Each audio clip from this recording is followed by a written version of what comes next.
In this question, you have to identify the function of copper ions in copper releasing IUDs, that is intrauterine devices.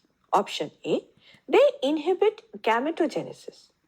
It is incorrect because copper ions releasing intrauterine devices, which are normally implanted in the uterus of female, do not affect the production of oogenesis. Option B, they make uterus unsuitable for implantation. It is also incorrect because copper IUDs do not prevent implantation. While some minor inflammatory changes in the endometrium occur due to the presence of IUD, but this is not the primary mechanism of the copper ions. Option C, they inhibit ovulation. It is also incorrect because copper IUDs do not inhibit ovulation.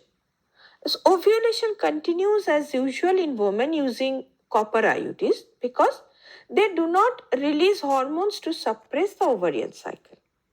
Option D, they suppress sperm motility and fertilizing capacity of sperms.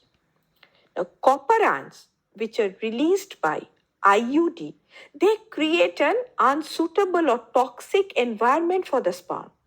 They impair the sperm motility and they reduce the sperm's fertilizing capacity by disrupting their normal function and thereby preventing the fertilization. So this is the primary mechanism of action of copper IUDs. Hence, it is the correct option.